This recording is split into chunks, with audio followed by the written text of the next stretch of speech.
ठीक है? अब आ जाइए, आज का हमारा जो टॉपिक है, हम पढ़ेंगे प्रिजम्पशन। ठीक है? प्रिजम्पशन। तो आप अगर देखें कि presumption, what is presumption, presumption किसे कहते हैं, how the court can presume the existence of a certain fact, whether presumption is bound on a court or not, whether the court is bound by some presumption or not। तो आज ये सब चीजें हम पढ़ने वाले हैं, देखने वाले हैं। तो सबसे पहले हम पढ़ते हैं presumption. What is presumption? Presumption से आप क्या समझते हैं? एनीवन, कोई भी बताइए। एनीवन? मैं प्रिजम्पशन मतलब मानना, किसी भी चीज को सही माने या फिर गलत माने, उसको मानना, अपना ओपिनियन क्रिएट कर लेना उसको कि ये ठीक हो। Sir okay. इन्फ्लुएंस सर मतलब इन्फ्लुएंस लेना फ्रॉम अ पर्टिकुलर फैक्ट और पर्टिकुलर थिंग। यस। और देखिए, अब समझिएगा what is presumption. When the court assumes the existence of certain fact, when the court assumes the existence of certain fact, it is known as a presumption, or where the court draws the inferences from a certain fact, where the court draws inferences from a certain fact, this is known as a presumption। ठीक है? presumption, there are two types of presumption has been provided under the law of evidence और under the भारतीय साक्ष्य अधिनियम। presumption of fact, presumption लिखिए सबसे ऊपर, to parts में डिवाइड कीजिए, presumption of fact, presumption of law। presumption of fact, presumption of law। presumption of fact को जो है presumption of fact में लिखिए may presume, may presume in bracket, और लिखिए rebuttable presumption of fact, rebuttable presumption of fact. जबकि presumption of law को two parts में डिवाइड कीजिए, rebuttable presumption of law, irrebuttable presumption of law. Rebuttable presumption of law, irrebuttable presumption of law. Rebuttable presumption of law means shall presume, irrefutable presumption of law means conclusive proof, conclusive proof। देखिए, what is presumption, हम सब जानना चाहते हैं कि presumption क्या है। तो presumption is an assumption where the court inferences or draws an inferences from a fact as to certain fact or certain things, by which the court comes into the conclusion by such fact। Such inferences is known as presumption। अवधारणा। ऐसी अवधारणा तीन तरीके की होती हैं। कौन सी? May presume, shall presume, conclusive proof. तो सबसे पहले हम पढ़ने वाले मे प्रिज्यूम। मे प्रिज्यूम, चलो मे प्रिज्यूम से पहले दो लाइन लिख लीजिए। when the court when the court assumes the existence of a fact, that is known as presumption। that is known as presumption। the effect of presumption is that a party in whose favor the effect of presumption is that a party in whose favor fact is presumed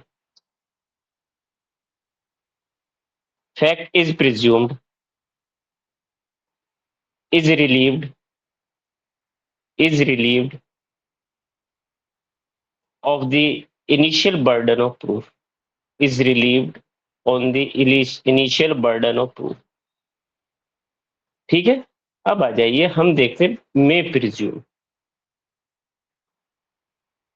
में presume और presumption of fact. देखिए presumption of fact और मे presume हम आपको बता दें, बहुत ही सीधे से सादे शब्दों में हम बताएंगे कि मे प्रिज्यूम क्या है। मे presume means where the court has a discretionary power, where a court has discretionary power upon the production of a certain facts, upon a certain facts, where court can only presume the existence of a certain fact. Court is not bound by such fact. Court is not bound by such fact because this is the wholly discretion of the court. Because it is wholly the discretion of the court. Court is not bound by such fact to make a presumption in favor of any party on the production of such fact. ऐसे fact के production करने पे जरूरी नहीं कि court presume करे, ठीक है। सो ठीक है ना, is it clear to you? जी भाई। अब जरा मे प्रिज्यूम पढ़ दीजिए जल्दी से, होता क्या है मे प्रिज्यूम, कहाँ है मे प्रिज्यूम, कौन से सेक्शन में है? 21B। 21B मे सॉरी प्रिज्यूम। सॉरी भाई, एच में बी एच में में नहीं, बी एच में में एच में है, बी में कंक्लूसिव प्रूफ है। एच में मान लो भाई एच में है, अब क्या एकदम फांसी चढ़ा दोगे क्या हारिस को? एकदम सब टूट पड़े हैं भाई तुम पर। जी भाई। ये एनजे लॉ क्लासेस है, यहाँ गलत बोलने पर जो है गलती नहीं मानी जाती, गुस्ताखी मानी जाती है, गुस्ताखी की सजा दी जाती है। गुनाह हो गया भाई। हाँ, आपकी सजा यही है कि आप अच्छे से पढ़िए। जी भाई। पढ़िए। Definition 21H may presume whenever it is provided by this अधिनियम that the रुक court may जाइए, presume। रुक जाइए, when ever it is provided by this अधिनियम, अंडरलाइन कीजिएगा प्रोवाइडेड, क्योंकि तीनों ही जगह पर अलग अलग वर्ड्स यूज करें। When ever it is provided in this अधिनियम, जब कभी इस अधिनियम में ऐसा दिया होगा तो कोर्ट क्या करेगा, बताइए क्या करेगा? May presume that the court may presume a fact. It may either regard such fact as proved unless and until it is disproved, or may call for proof of it. देखिए, whenever it is provided by this act, the court may presume, by this अधिनियम, that the court may presume a fact, it may either regard such fact as proved, underline कीजिएगा। देखिए, court is not bound, court में either regard, underline कीजिएगा either word, either regard such fact is proved,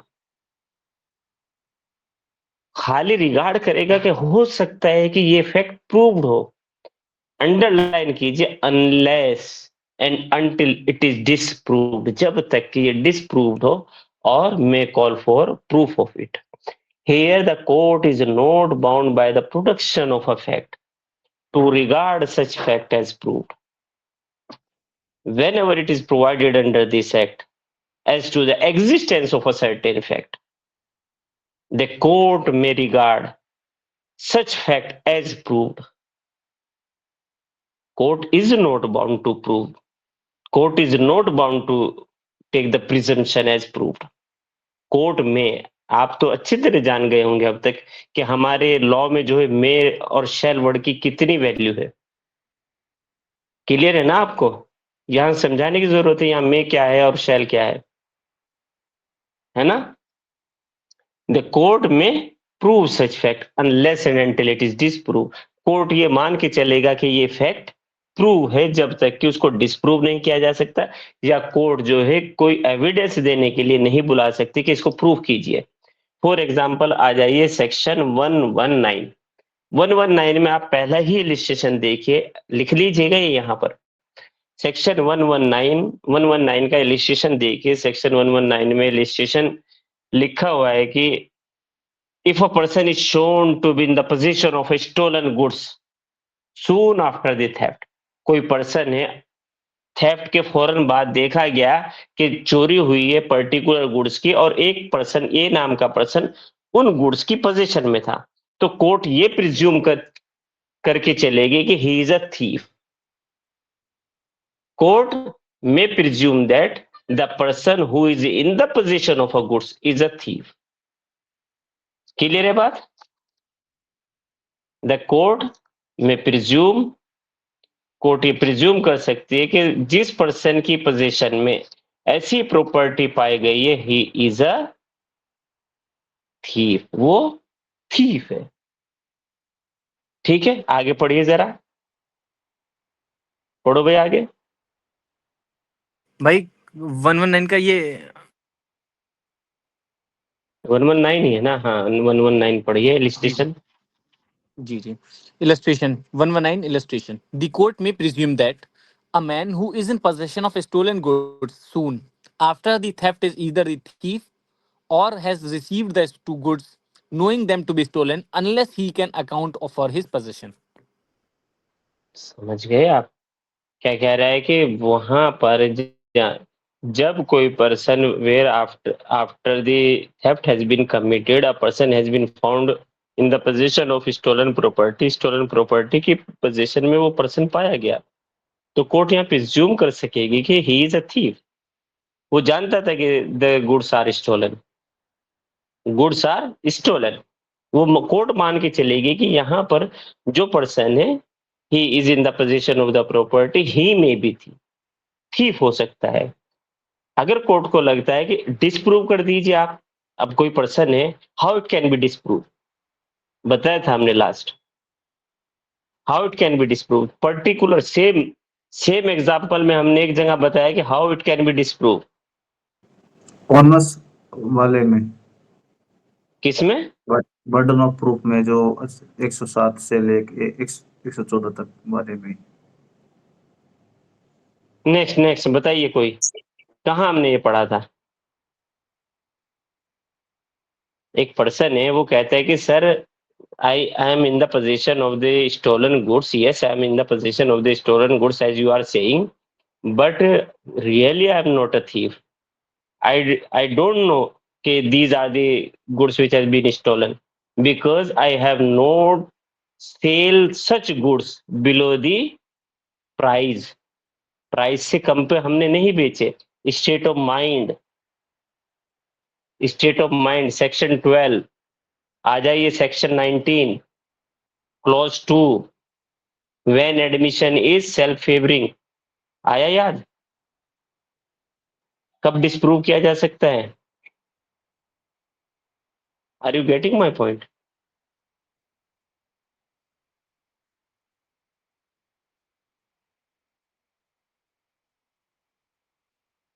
और कोई सब समझ आया कि नहीं what I am saying?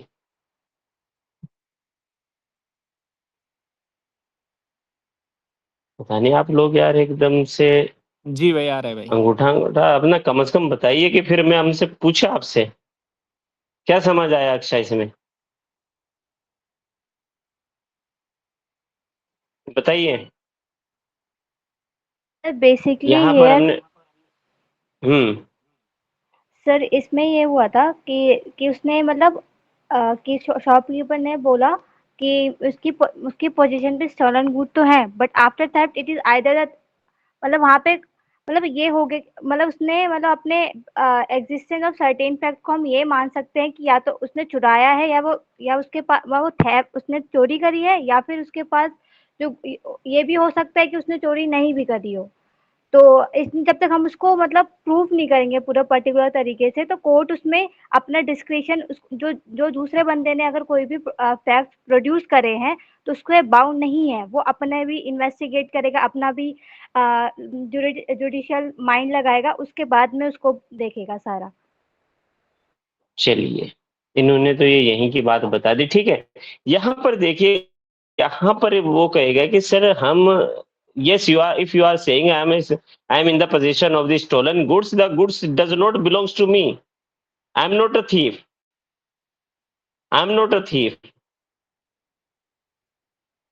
and he may produce such evidence to contradict, because the court may presume the existence of certain fact. यहाँ court मान के चल रही है कि थीफ वो पर्सन है who is in the position of the property, वो दे सकते हैं यहाँ पर एविडेंस कि sir I am not a thief. Is it clear to you? जी भाई. अब आ जाइए नेक्स्ट. अब आ जाइए जरा नेक्स्ट. सर मेरा यही शेल क्वेश्चन है, वो कैसे प्रूव करेगा? उसके पास जब चोरी का सामान बरामद हो रहा है काफी मात्रा में, तो तो काफी मात्रा में हमने बता दिया आपको. अगर आप एडमिशन के पार्ट 2 में हो, और एडमिशन पार्ट 2 हमारा जो है यूट्यूब पर भी हमने पोस्ट कर दिया है, अपलोड करा दी है वीडियो, वहां पे आप देख सकते हैं कि वहां हमने बताया कि कैसे ये. हाँ, यही तो हम बता रहे थे कि यहाँ इनके ऊपर इल्जाम है कि वो जो है स्टोलन गुड्स है उनके पास. वो शॉपकीपर है सपोज, वो कहते हैं कि उनके ऊपर इल्जाम है कि वो थीफ है, और उन्होंने या तो वो थीफ है या उन्होंने स्टोलन गुड्स खरीदा है जानते हुए कि गुड्स स्टोलन है. अब वो ये प्रूव कर दे अपनी बुक से, अपने जो भी उनकी सेलिंग स्लिप है उससे ये प्रूव कर दे कि सर देखिए, अगर ये जो गुड्स है पर्टिकुलर गुड्स की जितनी वैल्यू मार्केट में इससे कम पर हमने नहीं बेचा, तो कोर्ट मान लेगी कि yes he is innocent. Yes sir, समझ गया सर. जाके देखना section 19 clause 2. Yes sir. Haris, याद आया कि नहीं? जी भाई. नेक्स्ट पढ़िए. शैल presume whenever it is directed by this अधिनियम, the court shall presume the existence of certain fact. The court shall presume the existence of certain fact.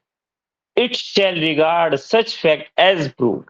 अब यहां पर कोर्ट प्रिज्यूम करके चलेगी कि जो फैक्ट वो कह रहे वो प्रूव्ड है.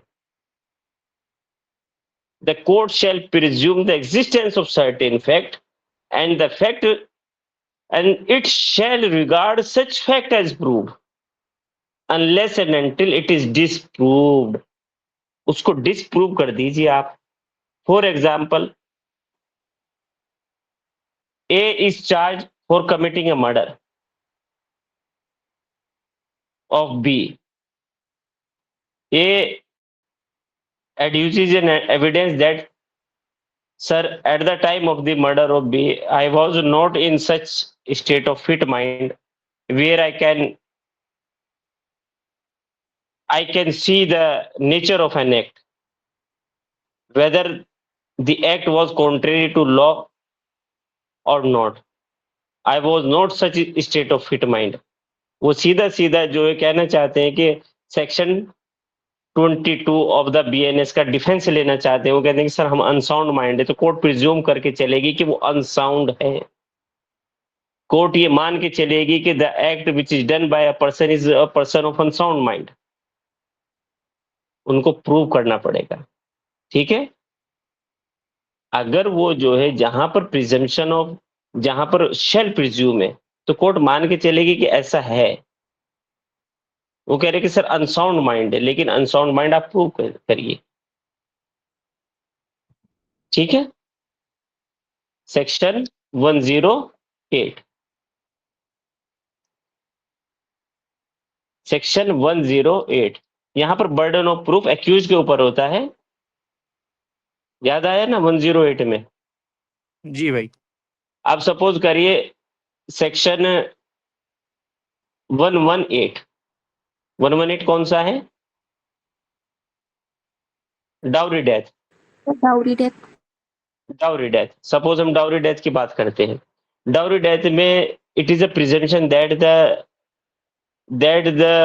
Dowry death and the female which has been dead, she was subjected to cruelty by husband or relatives. ये माना जाएगा कि soon before her death she was subjected to the cruelty by her husband और relatives. तो यहाँ पर ये मान के चला जाएगा जो डेथ हुई है वो डाउरी डेथ है, डाउरी के उसमें डेथ हुई है. एक्यूज को यहाँ प्रूव करना पड़ेगा कि वो जो है डाउरी डेथ नहीं थी. अगर एक्यूज कहते हैं सर उन्होंने खुद से सुसाइड किया था, अच्छे से रह रही थी, अच्छे से हमारे घर में रहना सहना सब था उनका। अगर यहाँ पर कोर्ट के समक्ष वो कहें कि सर आप मान के चलिए कि ये डाउरी डेथ नहीं है, तो उनको डिसप्रूव कीजिए आप। ठीक है, डिसप्रूव किया जा सकता है। ठीक है, पढ़िए भाई। भाई ये 118। नहीं 118 नहीं, पहले शैल प्रिज्यूम। जी भाई, section 2 clause 1 sub clause H L shall presume whenever it is directed by this adhinium that the court shall presume a fact, it shall regard such fact as proved unless and until it is disproved. ठीक है, court यह मान के चलेगी under the presumption under the presumption of law, the court shall presume the existence of a certain fact and court is bound, word लिख लीजिएगा, the court is bound by the existence of certain fact until and unless it has been disproved. जब तक कि वो disproved नहीं हो जाता तो कोर्ट मान के चलेगी कि द फैक्ट इज एग्जिस्ट। अब वहां पर अगर वो कह रहा है कि वो ये प्रिजम्पशन है कि डाउरी डेथ हुई है, डाउरी डेथ के मामले में कोर्ट ही प्रिज्यूम करके चलेगी कि डाउरी डेथ है। अब बर्डन ऑफ प्रूफ एक्यूज के ऊपर है कि एक्यूज ये प्रूव कर दे कि वो डाउरी डेथ नहीं है। Is it clear to you? जी भाई। लिख लीजिएगा सेक्शन 118, सेक्शन 118। अब पढ़ भी लेते हैं सेक्शन 118, पढ़िए जरा। Section 118 presumption as to dowry death.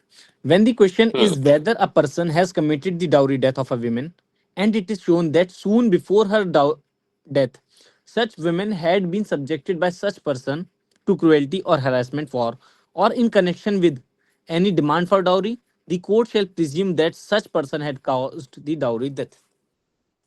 देखिए, when the question is arises whether a person has committed a dowry death of a woman or not, when the question is arises, जब ये क्वेश्चन आता है कि whether the death of a woman has been committed as a dowry death or not, अब क्या होगा? And it has been shown that soon before her death, underline करिएगा, soon before her death, underline कीजिएगा, soon before her death she was subjected to cruelty or harassment in connection with demand of any dowry. Dowry का मतलब क्या होता है? What do you understand by dowry? Any kind of मतलब valuable security लेना किसी भी तरीके की दहेज ड्यूरिंग कह इन दें, एक्सचेंज ऑफ द दहेज। बहुत सिंपल टर्म में दहेज मांगना किसी भी टर्म। अच्छा, जो अब ये आप डाउरी कह रहे हैं कि डाउरी, तो व्हाट अबाउट जो आज के टाइम में लड़कियों को दिया जाता है? एलिमनी, मोटरसाइकिल दी है, कार दी है, और बेड, सोफा, गिफ्ट। फ्रीज, क्या होता है? स्त्रीधन बोलते हैं। नहीं स्त्रीधन तो अब ये पर्सनल लॉ वाली बात कर रहे हो आप, Haris.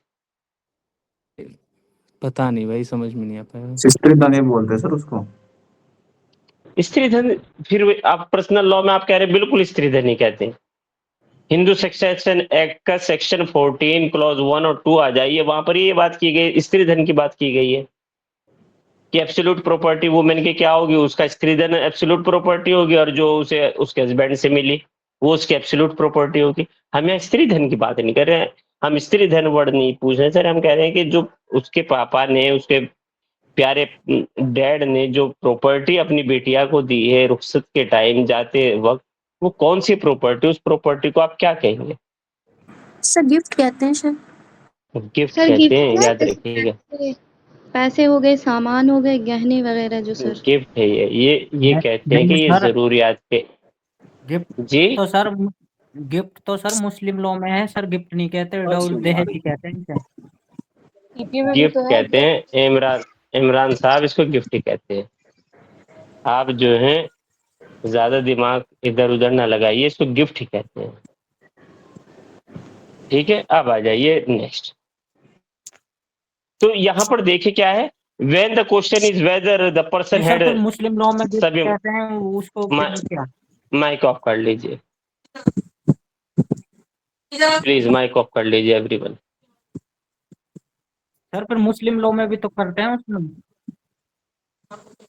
It's my humble request to everyone, please turn off your mic.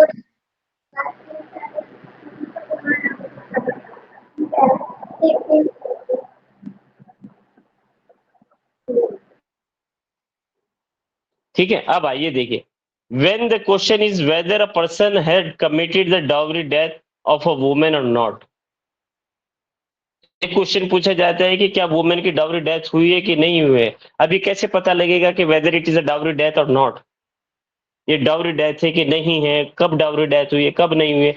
तो अब अंडरलाइन कीजिएगा, it is shown that soon before her death she was subjected to the cruelty और harassment for or in connection with the demand of dowry, the court shall presume that the person had caused the dowry death। तब माना जाएगा कि जिस person ने death cause की है that is a dowry death. Clear है बात? That is a dowry death माना जाएगा सून बिफोर हर डेथ। यहां पर टर्म यूज की गई सून before her death. Now the question is soon before her death का क्या मतलब है? वेदर इमीडिएटली बिफोर डेथ और immediately before a reasonable time. Reasonable time में रीजनेबल टाइम, यहां कोर्ट ने कहा है कि here soon before her death does not mean immediately before death. Supreme court in Gurmeet Singh versus State of Punjab in 2021, the full bench of Honorable Supreme Court has held that under Section 113B of the Indian Evidence Act and Section 118 of the Bharatiya Sakshi Adhiniyam, the word soon before her death does not mean immediately before her death, but the reasonable time in which the death has been caused of a in the consequence of a dowry demand by her in-laws। ठीक है, clear है बात?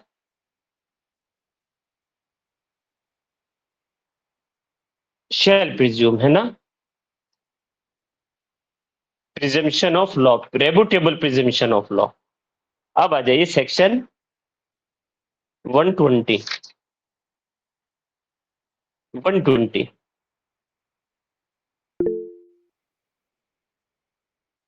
पढ़ूं भाई? Section 120, यहाँ 120 जी। Section 120, presumption as to absence of consent in certain prosecution for rape. In a देखिए यहाँ पर court shell presume the absence of the consent of a woman where there are cases which are relating to the offense under section 63, 64, 65, 66, 67, 68, 69, 70 and 71 of the Bharatiya Nyaya Sanhita। The court shall presume the absence of the consent of a woman। जहां पर किसी women के rape की बात की गई है तो वहां माना जाएगा कि उनकी कंसेंट एब्सेंट थी। शी हैज नॉट कंसेंटेड, उसने कंसेंट नहीं दी थी। She has not consented, consent नहीं हुई थी। पढ़िएगा जरा। Section 120, presumption as to absence of consent in certain prosecution for rape. In a prosecution for rape under section 2 of section 64 of the Bharatiya Nyaya Samhita 2023, where sexual intercourse by the accused is proved, and the question is whether it was without the consent of the women alleged to have been raped, and such women states in her evidence before the court that she did not consent, the court shall presume that she did not consent. माना जाएगा कि court ये presume करके चलेगी कि she has not consented for committing of a sexual intercourse. मान के चलेगी कि उन्होंने सेक्सुअल इंटरकोर्स के लिए कोई कंसेंट नहीं दी थी। लीडिंग केस इसके ऊपर कौन सा है? Tukaram versus Mathura rape case, Tukaram versus state of Bombay. ठीक है, क्लियर? अब आ जाइए नेक्स्ट, अब आ जाइए next, conclusive proof. Conclusive proof, what is conclusive proof? देखिए, when one fact is declared by this अधिनियम as conclusive proof, when one fact have been declared by this adhiniyam to be conclusive of another fact, the court shall presume, underline कीजिएगा, court shall presume on a proof of one fact, regard other fact as proof। अब यहां पर court ये presume करके चलता है, suppose करिए अगर कोर्ट ने एक फैक्ट को प्रूव कर दिया with regard to another fact, तो on the proof of one fact other fact shall be regarded as proved, ऐसा माना जाएगा कि वो प्रूव्ड फैक्ट है।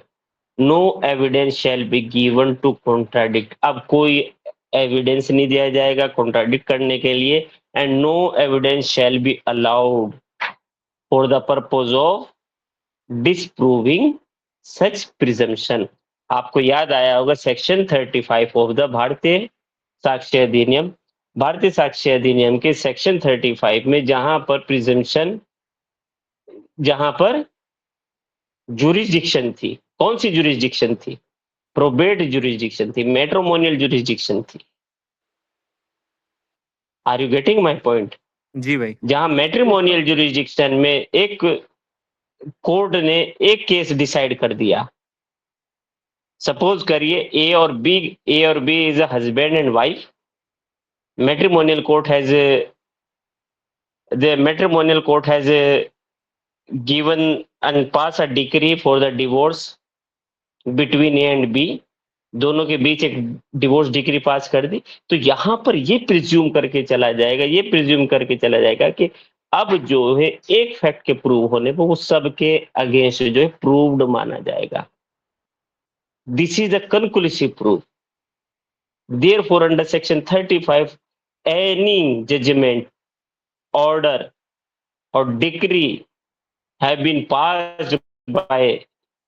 passed in probate, matrimonial, admiralty, insolvency jurisdiction.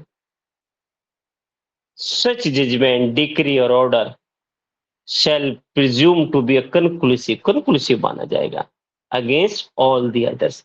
अब यहां पर अगर एक फैक्ट प्रूव हो गया है विद रिगार्ड टू अदर, तो माना जाएगा कि वो फैक्ट जो प्रूव्ड है, अब उसको डिसप्रूव करने के लिए no evidence shall be allowed to disprove such presumption. देखिए, पढ़िए जरा।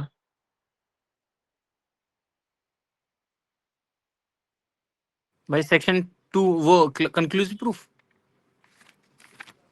2B, जी, section 2 clause 1 sub clause B. Conclusive proof means when one fact is declared by this adhiniyam to be conclusive proof of another, the court shall, on proof of the one fact, regard the other as proved and shall not allow evidence to be given for the purpose of disproving it. जहां पर देखिए probate jurisdiction में आपने जो will की genuineness पे बात आई कि वेदर विल इज जेन्युइन और नॉट, जहां पर कोर्ट ने प्रूव कर दिया कि will is genuine, no evidence shall be allowed to given और to disprove such the will is not genuine और विल इज फॉर्ज्ड, कोई एविडेंस जो है अलाउ नहीं किया जाएगा टू डिसप्रूव। क्लियर है? Yes no? वेयर एनी जी पर्सन भाई। Has been declared insolvent, suppose करिए a person has been declared insolvent by court of competent jurisdiction, then no evidence shall be given that the person is not insolvent. Court ने insolvent declare कर दिया तो insolvent है, कोई नहीं दिया जाएगा कि sir he is not insolvent but he is solvent. Clear है बात? सेक्शन 2 क्लॉज 1B सेक्शन 35 और यहाँ पर आ जाइए सेक्शन 116 रेबुटेबल प्रिजम्पशन ऑफ लॉ है। देखिए याद रखिएगा ये अकेली ऐसी प्रिजम्पशन है जो सेक्शन 116 के अंडर दी गई है, ये कंक्लूसिव प्रूफ होते हुए रेबुटेबल कंक्लूसिव प्रूफ है। 35 में रेबुटेबल कंक्लूसिव प्रूफ नहीं है, ये रेबुटेबल कंक्लूसिव प्रूफ है। समझ रहे हैं आप? सेक्शन 116 पढ़िए। Section 116. Birth during marriage, conclusive proof of legitimacy. The fact that any person was born during the continuance of a valid marriage between his mother and any man, or within 280 days after its dissolution, the mother remaining unmarried shall be conclusive proof that he is the legitimate child of that man, unless it can be shown that the parties of to the marriage had no access to each other at any time when he could have been begotten.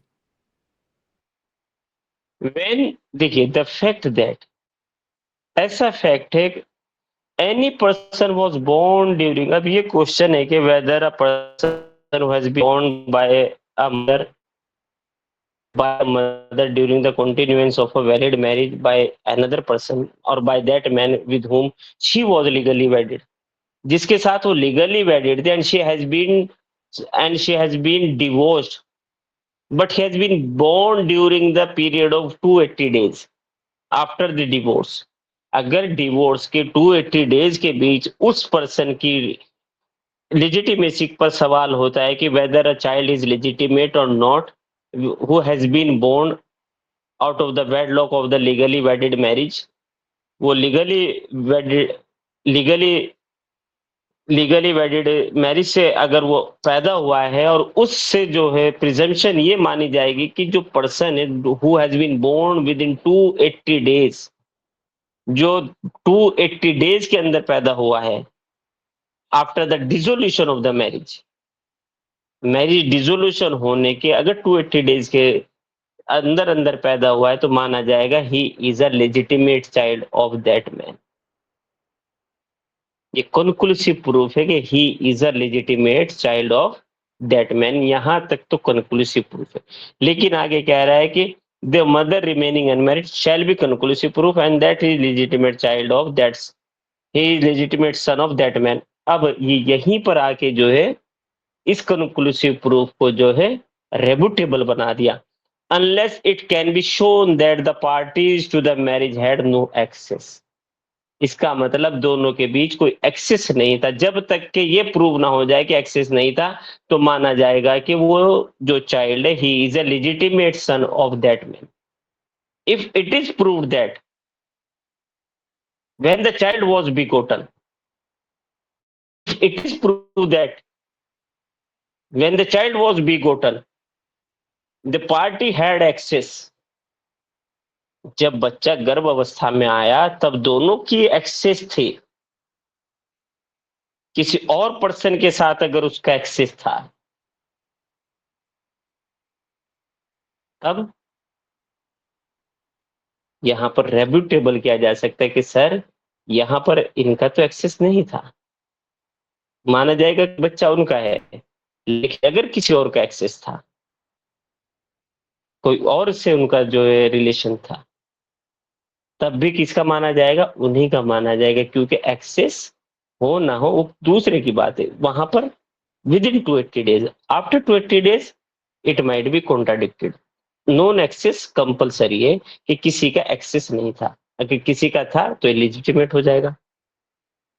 अब यहाँ पर court में सवाल आया कि sir बताइए कि non access आज के टाइम में, आज 2025 में, क्या नॉन एक्सेस की जो प्रिजम्पशन है वो सही है? अब नॉन एक्सेस से ज्यादा तो डीएनए मान लिया जाता है कि हम जल्दी से दोनों का डीएनए मैच कर लें कि भैया whether whether a person is a son of a man और नॉट, दोनों का डीएनए मैच कर ले तो पता लग जाएगा। तो कोर्ट ने यहाँ पर शुरू में लिखे कि पहले क्या कोर्ट चाहती थी और बाद में क्या, लिखिएगा। In Banarsi Das versus Teku Datta. In Banarsi Das versus Teku Datta, Section 112 of Indian Evidence Act or 118 of BSA cannot be thrown out by DNA test. Cannot be thrown out by DNA test because DNA test cannot rebut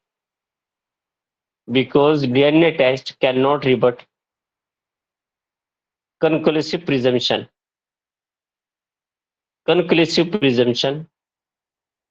envisaged under section 112 or 118 of Indian Evidence Act and Bharatiya Sakshi Adhiniyam respectively. IEA and BSA respectively.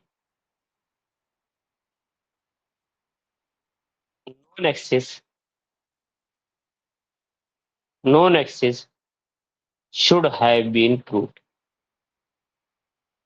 Where no nexus should have been proved. But in Nandlal Basudev,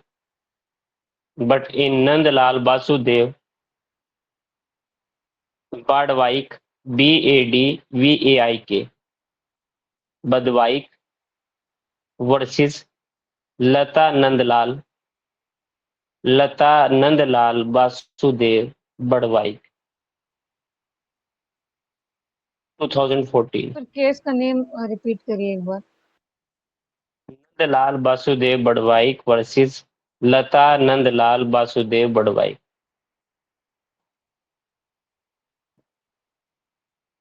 In this case, Supreme Court has held that DNA test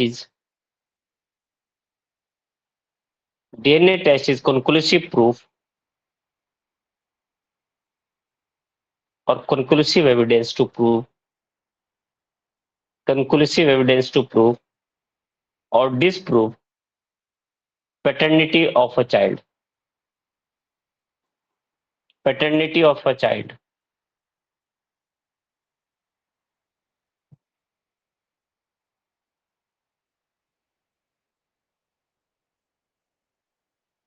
Full stop. Court should be supplied with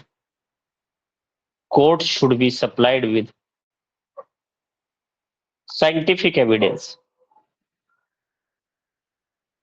Hence, on this point, court has overruled the concept of non-access. Hence, on this point, court has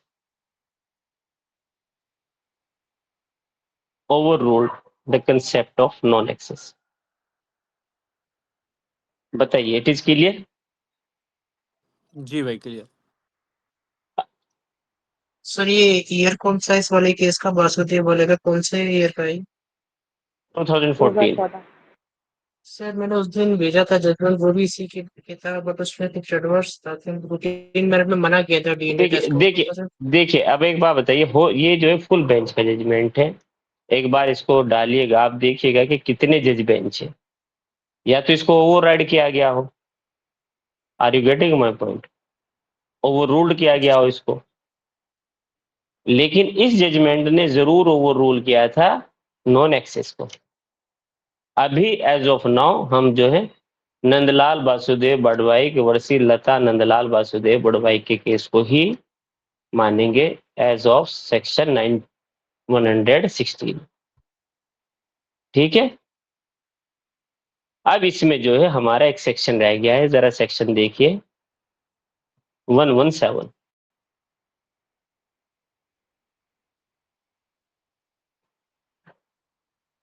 Section 117.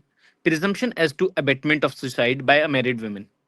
When the question is क्या preserve ये माना जाएगा कि जो married women ने की death हुई है वो जो है बाय सुसाइड है और वो विद इन 7 ईयर है when she was subjected to cruelty by her husband और हर रिलेटिव्स, और उसके रिलेटिव्स के जो भी इन लॉज के रिलेटिव्स है उन्होंने जो है उसको ऐसा क्रूएल किया, उसको हैरेस किया कि she has meet with suicide. ठीक है, यहाँ अंडरलाइन कीजिएगा मे प्रिज्यूम है, और कोर्ट प्रिज्यूम कर सकेगी, शैल प्रिज्यूम नहीं है। क्लियर है? चलिए, सो आज के लिए यहीं तक। कल हम जो है अपने नेक्स्ट टॉपिक इस टॉपिक को कवर अप करेंगे और इस टॉपिक के अलावा हम जो है प्रिविलेज कम्युनिकेशन पढ़ेंगे। ठीक है, और जल्दी ही अब जो है बीएससी को उसके इख्तिताम तक पहुंचाने की कोशिश करेंगे।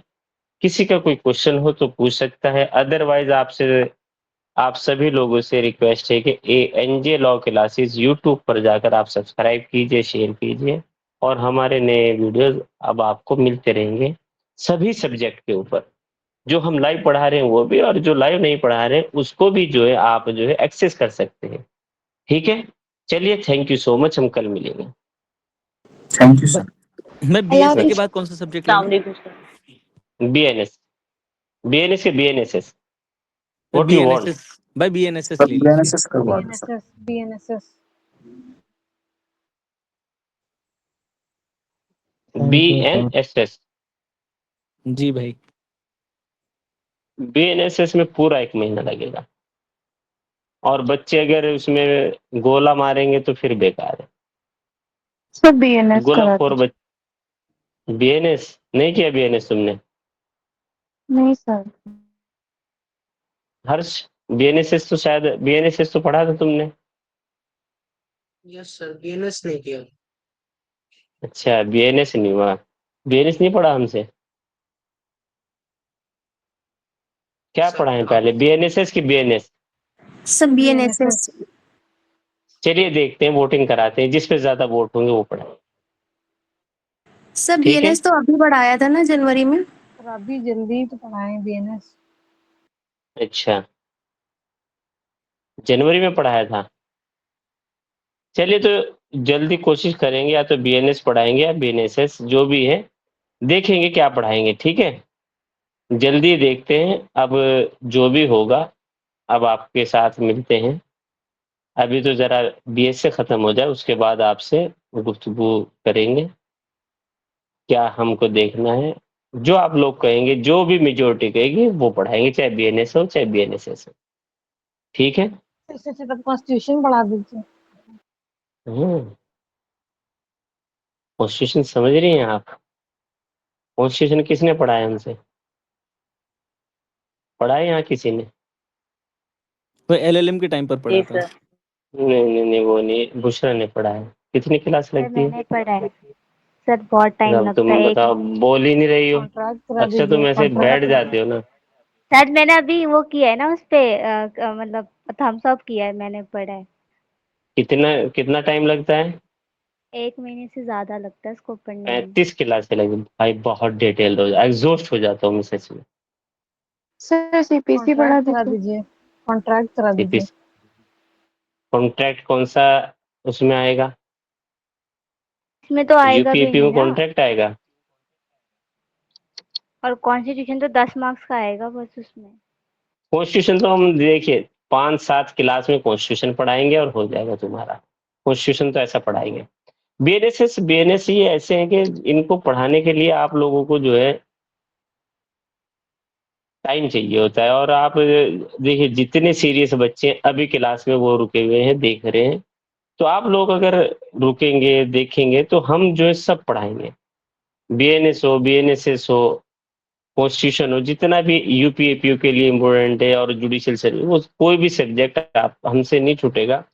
लेकिन please keep subscribe ANJ law classes. आप जितने भी नए बच्चे भी जुड़ रहे हैं हमारे साथ, हम देख रहे हैं, आकांक्षा है, पूजा है, प्रवीण है, सोनिया है, गोविंदा सुजाता है, ANJ लॉ क्लासेस यूट्यूब पर है, सब्सक्राइब कीजिए भाई, जब भी आपको नई नई वीडियो, अगर यहाँ भी छूट जाएगा तो वहां मिल जाएगा आपको। अब इतने दिनों बाद तो 10 साल से पढ़ा, कितने साल से, 18 से तो कंटिन्यू हम पढ़ा रहे हैं। बड़ा हमको लोगों ने कहा यार यूट्यूब पे डाल दिया कीजिए, आप यूट्यूब पे डाल दिया कीजिए, हमने कहा नहीं यार, यूट्यूब पे डालेंगे पैसा आने लगेगा, पैसा आने लगेगा तो हम जो है अपना ऑब्जेक्टिव भूल जाएंगे। लेकिन लगा कि यार as per the demand of the society चलना चाहिए, क्योंकि अगर आपको पता है constitution is a living document, dynamic document है हमारा, डायनेमिक नेचर का है हमारा। Constitution is a dynamic document sir which can be changed as per the demand of the society। अगर सोसाइटी डिमांड करती है तो चेंज किया जाता है। जी बताइए। सर मैं ये कह रहा था रिवीजन BNS का रिवीजन का कोई वीडियो है सर जो अभी तो अभी नहीं डाला, अभी डाला ही नहीं कोई ऐसे, अभी बहुत टाइम मेरे पास नहीं है कि मैं बहुत सारे वीडियोस बना के डाल दूं, बल्कि जैसे जो मेरा तरीका है पढ़ाने का, मुझे चाहिए डिजिटल बोर्ड। समझ रहे हैं आप? कंपटीशन के हिसाब से कह रहा दे था कि सर जैसे जो तैयारी कर रहे हैं हाँ, उसी का तो भाई मैं कंपटीशन का ही पढ़ाता हूँ, मैं वैसा नहीं पढ़ाता यार। BA LLB के एंट्रेंस वैसे एग्जाम के लिए नहीं पढ़ाता मैं सेमेस्टर, ये कंपटीशन का ही है। क्या अभी तक नहीं लगा कि तुमको कंपटीशन पढ़ा रहे हैं? सर कंपटीशन का तो लगा, जैसे रिवीजन 1 महीने क्लास की वजह से एक जैसे 10 घंटे का या 12 हाँ घंटे तो का वो लेक्चर 4 होता है। घंटे का या 5 घंटे का मैंने बताया ना, उसके लिए I need a digital board. Okay sir. मुझे डिजिटल बोर्ड चाहिए, और डिजिटल बोर्ड के लिए मुझे जो है मैं उसी पे पढ़ा, क्योंकि मेरा जो पढ़ाने का वे है, I want to express something. समझ रहे हैं आप? Yes sir. कि PPT चलाई और उस पे बोल रहे हैं और उसमें भी बहुत एकदम वैसा नहीं, मैं चाहता हूँ कि कुछ समझे आप, वो वर्ड वहां ऐड हुआ है तो क्यों। अभी हमने देखिएगा, आप जाके फंडामेंटल राइट्स की वीडियो डाली है, आर्टिकल 12 से लेके 15 तक, कितनी सी देर में हमने वो पढ़ाया है। सब लोग से आपसे रिक्वेस्ट है कि जाके देखिएगा उसको। जब आप इसको एक्चुअली, वहीं पर मिल जाएगी फंडामेंटल राइट्स की वीडियो आपको हमारे चैनल पर। जब आप, अरे जाइए मिल जाएगी, अभी जाके देखिए मिल जाएगी, fundamental rights ANJ law classes. ठीक है, यस सर, यहाँ पर टाइप नोटेड है कर वो। दीजिए हारिस कौन सा है, हमारे चैनल का नाम टाइप कर दीजिए ताकि सबको समझ आ जाए। ठीक है, तो वहां आप जाके देखिएगा कि अब यहाँ पर मिल गई नहीं है। मिल गई।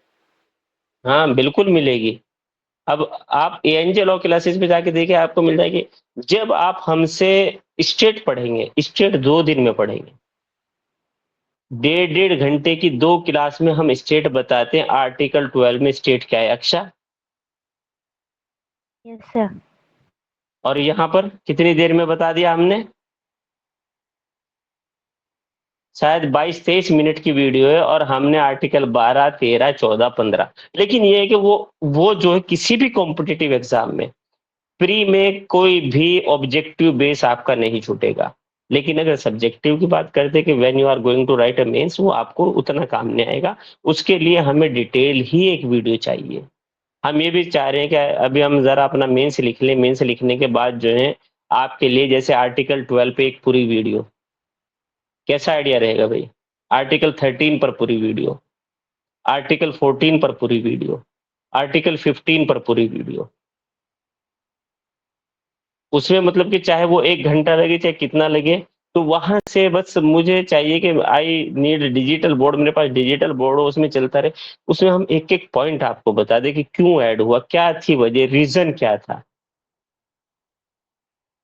अक्षत, क्या तुमने नहीं पढ़ा तजीन नहीं कॉन्स्टिट्यूशन? सर, नहीं सर, वो 10 दिन शायद वाला ये पढ़ा था। लोग नहीं थे, इन लोगों ने वो वाला पढ़ा था जो LLM के एंट्रेंस में आ रहा था, तब आपने पढ़ाया। वो वाला नहीं है, 10 दिन वाला नहीं है, 1 महीने वाला बताइए। 1 महीना वाला तो फिर बुशरा, रईस और अक्षा नहीं पढ़ाया है ना? जी हर्ष तुमने भी नहीं पढ़ा? सर। सर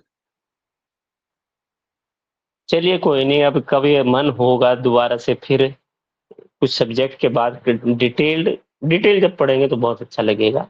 चलिए, thank you so much, keep subscribing us. हम नेक्स्ट क्लास में कल फिर मिलते हैं एक नए टॉपिक के साथ। Thank you. Thank you.